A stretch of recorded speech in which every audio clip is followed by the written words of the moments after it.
ओम शांति। 11 नवंबर 2023। बाबा के महावाक्य। मीठे बच्चे, जितना तुम बाप को याद करेंगे उतना तुम्हारी बुद्धि का ताला खुलेगा। जिन्हें घड़ी घड़ी बाप की याद भूल जाती है वह हैं अनलकी बच्चे। प्रश्न, खाता जमा करने का आधार क्या है? सबसे बड़ी कमाई किसमें है? उत्तर, खाता जमा होता है दान करने से। जितना तुम दूसरों को बाप का परिचय देंगे उतना आमदनी वृद्धि को पाती जाएगी। मुरली से तुम्हारी बहुत बड़ी कमाई होती है। यह मुरली सांवरे से गोरा बनाने वाली है। मुरली में ही खुदाई जादू है। मुरली से ही तुम माला माल बनते हो। गीत, हमें उन राहों पर चलना है। ओम शांति। रूहानी बाप समझा रहे हैं बच्चों को कि बच्चे गिरना और संभलना है। घड़ी घड़ी बाप को भूलते हो अर्थात गिरते हो। याद करते हो तो संभलते हो। माया बाप की याद भुलवा देती है क्योंकि नई बात है ना। ऐसे तो कोई बाप को कभी भूलते नहीं। स्त्री कभी अपने पति को भूलती नहीं। सगाई हुई और बुद्धि योग लटका। भूलने की बात नहीं होती। पति पति है, बाप बाप है। अब यह तो है निराकार बाप, जिसको साजन भी कहते हैं। सजनी कहा जाता है भक्तों को। इस समय सब हैं भक्त, भगवान एक है। भक्तों को सजनिया, भगवान को साजन या भक्तों को बालक, भगवान को बाप कहा जाता है। अब पतियों का पति व पिताओं का पिता वह एक है। हरेक आत्मा का बाप परमात्मा तो है ही। वह लौकिक बाप हरेक का अलग अलग है। यह पारलौकिक परम पिता सभी आत्माओं का बाप एक ही गॉड फादर है। उनका नाम है शिव बाबा। सिर्फ गॉड फादर माउंट आबू लिखने से बताओ चिट्ठी पहुंचेगी? नाम तो लिखना पड़े ना। यह तो बेहद का बाप है। उनका नाम है शिव। शिव काशी कहते हैं ना। वहाँ शिव का मंदिर है। जरूर वहाँ भी गए होंगे। दिखाते हैं ना, राम यहाँ गया, वहाँ गया, गांधी यहाँ गया। तो बरोबर शिव बाबा का भी चित्र है, परंतु वह तो है निराकार। उनको फादर कहा जाता है और किसको सबका फादर कह नहीं सकते। ब्रह्मा विष्णु शंकर का भी वह फादर है। उनका नाम है शिव। काशी में भी मंदिर हैं, उज्जैन में भी शिव का मंदिर है। इतने मंदिर क्यों बने हैं कोई भी नहीं जानते। जैसे लक्ष्मी नारायण की पूजा करते हैं, कहते हैं यह स्वर्ग के मालिक थे, परंतु स्वर्ग कब था, यह मालिक कैसे बने, यह कोई नहीं जानते। पुजारी किसकी पूजा करें उनके ही ऑक्यूपेशन को ना जाने तो इसको अंधश्रद्धा कहा जाएगा ना। यहाँ भी बाबा कहते हैं परंतु पूरा परिचय नहीं है।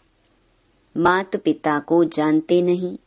लक्ष्मी नारायण के पुजारी पूजा करते हैं, शिव के मंदिर में जाकर महिमा करते हैं, गाते हैं तुम मात पिता हम बालक तेरे।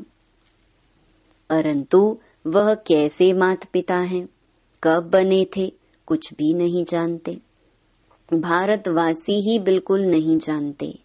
क्रिश्चियन, बौद्धी आदि अपने क्राइस्ट को, बुद्ध को याद करते हैं, झट उनकी बायोग्राफी को बताएंगे। क्राइस्ट फलाने समय पर क्रिश्चियन धर्म की स्थापना करने आया था। भारतवासी किसको भी पूजते हैं, उनको पता नहीं है कि यह कौन है। न शिव को, न ब्रह्मा विष्णु शंकर को, न जगत अम्बा जगत पिता को, न लक्ष्मी नारायण को जानते, सिर्फ पूजा करते रहते हैं। उन्हों की बायोग्राफी क्या है कुछ भी नहीं जानते। बाप आत्माओं को बैठ समझाते हैं, तुम जब स्वर्ग में थे तो तुम्हारी आत्मा और शरीर दोनों पवित्र थे। तुम राज्य करते थे, तुम जानते हो बरोबर हम राज्य करते थे। हमने पुनर्जन्म लिए, 84 जन्म भोगते भोगते बादशाही गंवा दी। गोरे से काले बन गए हैं, सुंदर थे अब श्याम बन गए हैं। आजकल नारायण को भी सांवरा दिखाते हैं तो सिद्ध होता है वही श्री कृष्ण श्री नारायण था। परंतु इन बातों को बिल्कुल समझते नहीं। यादव हैं मूसल इन्वेंट करने वाले, और कौरव पांडव भाई भाई थे। वह आसुरी भाई और यह दैवी भाई थे। यह भी आसुरी थे, इन्हों को बाप ने ऊंच बनाकर दैवी भाई बनाया है। दोनों भाइयों का क्या हुआ, बरोबर पांडवों की जीत हुई, कौरव विनाश हो गए। यहाँ बैठे हुए भी भल मम्मा बाबा कहते हैं, परंतु जानते नहीं हैं। बाप की श्रीमत पर नहीं चलते हैं, जानते नहीं हैं कि बाबा हमको राजयोग सिखला रहे हैं। निश्चय नहीं रहता। देह अभिमानी होने कारण देह के मित्र संबंधियों आदि को याद करते हैं। यहाँ तो देही बाप को याद करना है। यह नई बात हो गई। मनुष्य कोई समझा न सके। यहाँ माता पिता के पास बैठे हुए भी उनको जानते नहीं। यह वंडर है ना। जन्म ही यहाँ हुआ, फिर भी जानते नहीं क्योंकि निराकार हैं। उनको अच्छी रीति समझ नहीं सकते, उसकी मत पर नहीं चलते तो फिर आश्चर्यवत भागंती हो जाते हैं, जिससे स्वर्ग का 21 जन्मों का वर्षा मिलता है, उनको नहीं जानने से भाग जाते हैं। जो बाप को जानते हैं उनको बख्तावर कहा जाता है। दुख से लिबरेट करने वाला तो एक ही बाप है। दुनिया में दुख तो बहुत है ना। यह है ही भ्रष्टाचारी राज्य। ड्रामा अनुसार फिर भी 5000 वर्ष बाद ऐसी ही भ्रष्टाचारी सृष्टि होगी। फिर बाप आकर सतयुगी श्रेष्ठाचारी स्वराज्य स्थापन करेंगे। तुम मनुष्य से देवता बनने आए हो, यह है मनुष्यों की दुनिया। देवताओं की दुनिया सतयुग में होती है। यहाँ है पतित मनुष्य, पावन देवताएं सतयुग में होते हैं। यह तुमको ही समझाया जाता है जो तुम ब्राह्मण बने हो। जो ब्राह्मण बनते जाएंगे उनको समझाते जाएंगे। सब तो ब्राह्मण नहीं बनेंगे। जो ब्राह्मण बनते हैं वही फिर देवता बनेंगे। ब्राह्मण ना बना तो देवता बन न सके। बाबा मम्मा कहा तो ब्राह्मण कुल में आया। फिर है सारा पढ़ाई के पुरुषार्थ पर मदार। यह किंगडम स्थापन हो रही है और इब्राहिम, बुद्ध आदि कोई किंगडम स्थापन नहीं करते हैं। क्राइस्ट अकेला आया, किसी में प्रवेश कर क्रिश्चियन धर्म स्थापन किया। फिर जो क्रिश्चियन धर्म की आत्माएं ऊपर में हैं, वह आती रहती हैं। अभी सब क्रिश्चियंस की आत्माएं यहाँ हैं। अभी अंत में सबको वापस जाना है। बाप सभी का गाइड बन सबको दुख से लिबरेट करते हैं। बाप ही है सारी ह्यूमैनिटी का लिबरेटर और गाइड। सब आत्माओं को वापस ले जाएंगे। आत्मा पतित होने कारण वापस जा नहीं सकती है। निराकारी दुनिया तो पावन है ना। अभी यह साकारी सृष्टि पतित है। अब इन सबको पावन कौन बनाए, जो निराकारी दुनिया में जा सके। इसलिए बुलाते हैं, ओ गॉड फादर आओ। गॉड फादर आकर बतलाते हैं कि मैं एक ही बार आता हूँ जब सारी दुनिया भ्रष्टाचारी बन जाती है। कितनी गोलियां बारूद आदि बनाते रहते हैं एक दो को मारने के लिए। एक तो बॉम्ब्स बना रहे हैं, दूसरे फिर नेचुरल कैलेमिटीज, फ्लड्स, अर्थक्वेक आदि होंगी। बिजली चमकेगी, बीमार पड़ जाएंगे, क्योंकि खाद तो बननी है ना। गंद की ही खाद बनती है ना। तो इस सारी सृष्टि को खाद चाहिए जो फिर फर्स्ट क्लास उत्पत्ति हो। सतयुग में सिर्फ भारत ही था, अब इतने सबका विनाश होना है। बाप कहते हैं, मैं आकर दैवी राजधानी स्थापन करता हूँ और सब खत्म हो जाएंगे। बाकी तुम स्वर्ग में आएंगे। स्वर्ग को तो सब याद करते हैं ना, परंतु स्वर्ग कहाँ किसको जाता है, यह कोई को पता नहीं। कोई भी मरेगा कहेंगे स्वर्गवासी हुआ। अरे कलयुग में जो मरेंगे तो जरूर पुनर्जन्म कलयुग में ही लेंगे ना। इतना भी अक्ल कोई में नहीं है। डॉक्टर ऑफ फिलॉसफी आदि नाम रखाते हैं, समझते कुछ नहीं। मनुष्य मंदिर में रहने वाले थे, वह है क्षीर सागर, यह है विषय सागर। ये सब बातें बाप ही समझाते हैं। पढ़ाएंगे तो मनुष्यों को, जानवर को तो नहीं पढ़ाएंगे। बाप समझाते हैं, यह ड्रामा बना हुआ है। जैसा साहूकार मनुष्य वैसा फर्नीचर होगा। गरीब के पास ठिक्कर ठोबर होगा, साहूकार के पास तो इतने वैभव होंगे। तुम सतयुग में साहूकार बनते हो तो तुम्हारे हीरे जवाहरों के महल होते हैं। वहां पर कोई गंदगी आदि होती नहीं, बांस नहीं होती। यहाँ तो बांस होती है, इसीलिए अगरबत्ती आदि जगाई जाती है। वहां तो फूलों आदि में नेचुरल खुशबू रहती है। अगरबत्ती जलाने की दरकार नहीं पड़ती। उनको हेवन कहा जाता है। बाप हेवन का मालिक बनाने के लिए पढ़ाते हैं। देखो कैसे साधारण है।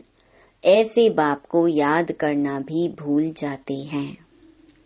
निश्चय पूरा नहीं तो भूल जाते हैं, जिससे स्वर्ग का वर्षा मिलता है।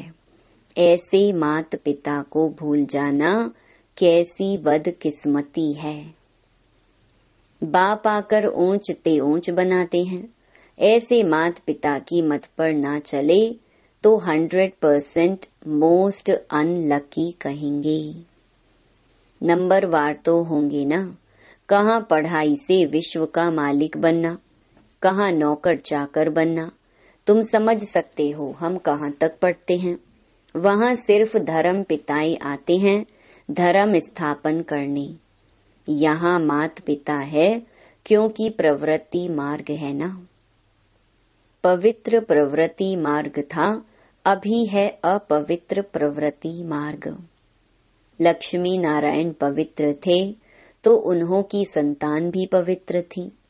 तुम जानते हो हम क्या बनेंगे। माता पिता कितना ऊंच बनाते हैं तो फॉलो करना चाहिए ना।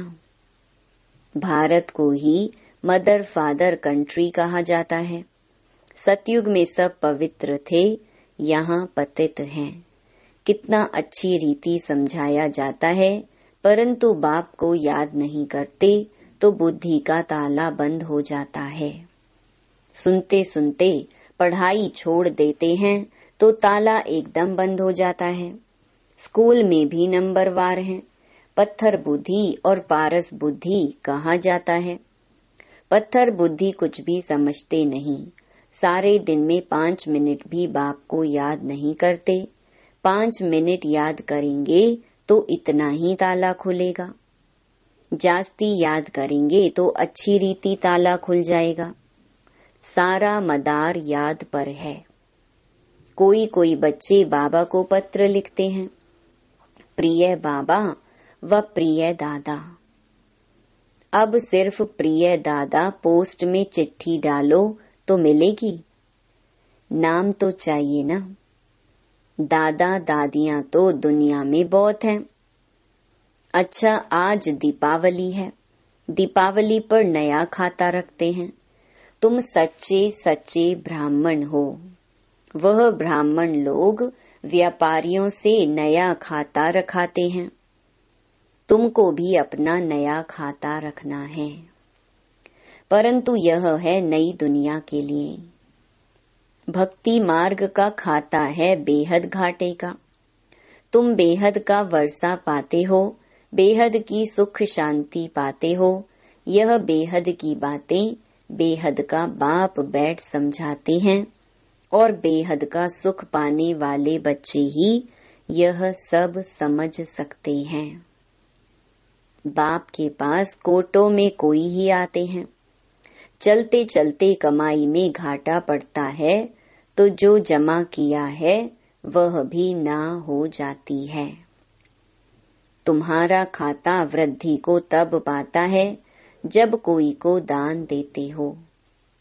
दान नहीं देते हो तो आमदनी की वृद्धि नहीं होती है।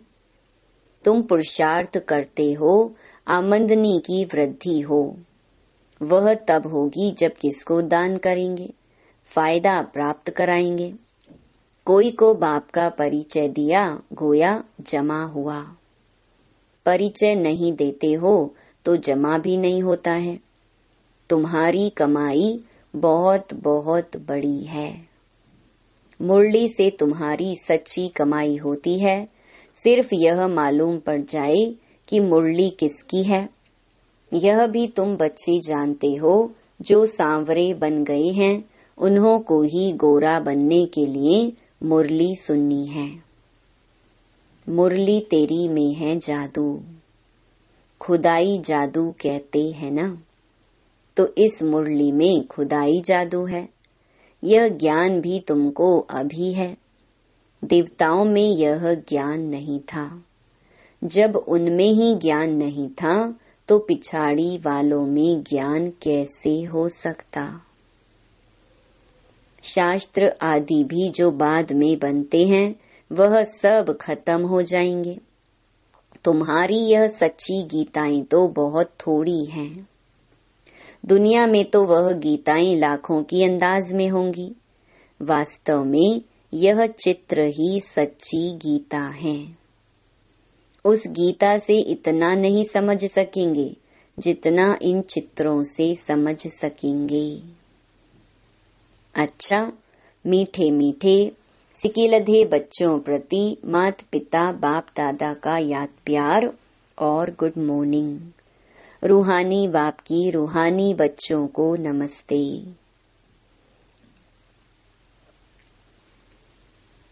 धारणा के लिए मुख्य सार। पहला, अच्छी रीति पढ़ाई पढ़कर स्वयं को बख्तावर तकदीरवान बनाना है। देवता बनने के लिए पक्का ब्राह्मण बनना है।